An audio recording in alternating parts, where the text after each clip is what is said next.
Proyek rahasia. Sore hari mereka berdua bertandang ke hutan, tempat biasa yang sering mereka kunjungi, untuk melihat adik bayi yang mereka tahu namanya Rain, adik imut yang cantik. Tante, boleh tidak kalau nanti adik Rain dewasa menjadi teman sekaligus adikku? Boleh, kenapa tidak? Bagus. Adik kecil, mulai sekarang kamu adalah teman sekaligus adikku, oke? Bayi itu tersenyum kemudian tidur kembali di pangkuan ibunya. Karena adik kecil adalah teman pertamaku, maka ada hadiah spesial dariku. Ucap Lexa berbinar menatap bayi mungil yang menarik perhatiannya dan masih belum mengerti apapun. Lexa mengeluarkan sesuatu dari balik saku bajunya dan melingkarkannya di lengan kiri. Karena mengernyitkan bingung, Lexa sangat cantik, tidak mungkin tidak mempunyai teman yang banyak. Teman pertama ya? Tidak pernah menduga bahwa anakku akan mempunyai teman lebih tua darinya. Batin Kana tersenyum ke arah Lexa. Dede cantik, jangan dilepas ya. Ini gelang spesial khusus dan hanya ada 3 di dunia. Karena buatan kakak Lexa yang cantik ini, di masa depan kamu bisa menggunakan ini untuk mencari kakak. Dan juga kakak bisa mencarimu juga bisa mengawasimu. Kita akan terhubung dimanapun kita berada, ucap Lexa lagi sambil terus tersenyum. Sedangkan Alex diam saja meski dirinya dipakaikan juga gelang seperti itu, dan tentunya gelang yang sama persis. Bayi mungil ini menarik perhatian Alex dengan wajah yang sangat menggemaskan. Entah kenapa Alex merasa ingin selalu dekat dengan Rain, ingin selalu melindunginya. Tante, bisa bicara sebentar? Ya, saya ingin bicara serius dengan Tante. Netra Alex menatap intens Kana tentang orang-orang itu. Lanjutnya meneruskan kata-katanya. Tante juga tidak tahu, setahu Tante di negara ini, Tante tidak mempunyai musuh, karena berbicara pelan agar tidak ada yang mendengarkan meski. Jadi, Alex berpikir melihat dari wajah Tante, karena berdarah campuran entah Indonesia Cina atau Indonesia Jepang, mungkinkah dari negara lain? Tentu juga tidak tahu, tapi keluarga besar Tante ada di Jepang. Perkiraan Alex sedikit benar dan sedikitnya meleset. Mungkinkah ada sesuatu hal atau ada masalah hingga mengancam keselamatan Tante? Lontarnya lagi tanpa berpikir dan sedikit menerka. Apakah ini masalah pewaris karena setaunya memang wanita yang di depannya adalah anak satu-satunya dan tidak ada ahli waris lainnya.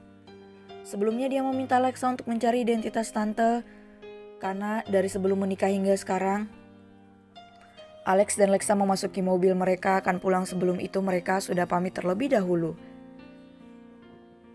Apakah kamu dapat sesuatu?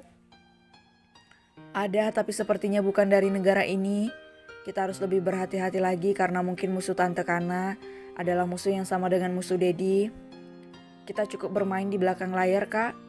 Lexa sedikit takut, apalagi ini sudah di luar negara kita. Ucap Lexa memang sangat disayangkan kenapa harus berada di luar negara. Tenanglah, kamu cukup lakukan tugasmu seperti biasanya, yang lainnya biar kakak yang mengurusnya. Sepertinya mulai besok kakak akan belajar dari Dedi, serta belajar bela diri dari para ahli yang didatangkan oleh Dedi. Aku juga ingin ikut belajar bela diri, Kak. Di masa depan pasti itu akan sangat berguna. Minta izin dulu sama Dedi, kalau kakak sih boleh saja. Nanti aku bilang sama Dedi, apakah kamu sudah selesai dengan proyek itu? Proyek yang mana, Kak? Proyekku banyak sekali dan semuanya masih dalam percobaan. Ucap Lexa yang masih mengira-ngira, proyek yang mana? Proyek Windows the World. Oh itu sedikit lagi rampung. Paling 2 hari lagi. Selesai karena aku mengerjakannya sendiri tanpa bantuan siapapun. Setelah itu kita bisa langsung mencobanya. Lexa memberikan kode agar kakaknya mendekat dan Alex mengikuti kode yang diberikan oleh Lexa. Proyek ini adalah proyek rahasia. Hanya kakak yang tahu, jadi tolong rahasiakan, jangan sampai orang lain tahu. Ada sesuatu yang berbahaya di dalamnya jika sampai jatuh ke tangan orang yang tidak baik. Bisik Lexa di telinga Alex dengan suara pelan, sedangkan Alex hanya menganggukkan kepalanya mengerti. Mereka terus berbincang ria di dalam mobil hingga mobil telah sampai di kediamannya. "Sayang, si kembar kemana saja? Kenapa aku tidak bisa menemukan mereka dimanapun?" ucap pria sendu. Sejak pagi dirinya belum bertemu si kembar karena dia diajak ikut ke kantor. "Hani, tenanglah." Oke, Alexa mencoba menenangkan istrinya yang khawatir. Padahal si kembar karena seharian menemaninya bekerja di kantor. "Ini salahmu. Aku kan sudah bilang ingin melihat mereka tapi kamu malah mengajakku pergi ke kantor." Alexo ingin mendekati istrinya namun sebelum sampai pria sudah melayangkan peringatannya. "Jangan coba mendekat sebelum kamu membawa si kembar padaku." Pria mulai menangis seperti anak kecil yang kehilangan mainannya. "Iya, Hani. Ini salahku, maafkan aku, oke?" pasrah Alexo sambil sedikit membujuk pria agar sedikit tenang. "Bawa mereka ke sini, jika tidak kamu tidur di luar dan jangan harap kamu bisa menyentuhku malam ini." Ucapnya telak bagai bom waktu bagi Alexo. Pria dengan menangis memasuki kamarnya sambil menutup pintu keras. "Tidak," batin Alexo. "Bagaimana bisa aku membawa mereka sekarang? Kan mereka belum pulang," gumamnya pelan sambil mondar-mandir seperti setrikaan di depan pintu kamar. "Hani, buka pintunya, jangan menyiksaku," ucap Alexo sambil terus mencoba membuka pintu yang dikunci dari dalam. "Hani, bukankah dulu, nanti aku akan membawa mereka kemari." "Diamlah, bawa mereka ke sini baru kau bisa masuk," teriak pria keras dari dalam kamar tanpa peduli dengan Alex yang sudah lelah mondar-mandir. "Ibu hamil kalau marah menyeramkan. Setelah ini aku tidak akan mencari gara-gara. Daripada keselamatan kobraku terancam," batin Alexo termenung sendiri. Suara derap langkah terdengar di telinga Alexo membuatnya berhenti mengetuk pintu, juga membujuk istrinya. Suara itu semakin dekat. "Dedi, kenapa tidak masuk ke kamar?" tanya Alexa heran. "Mumi kalian marah sama Dedi?" "Rasakan," ceplos Alex datar seperti mengejek sang Dedi.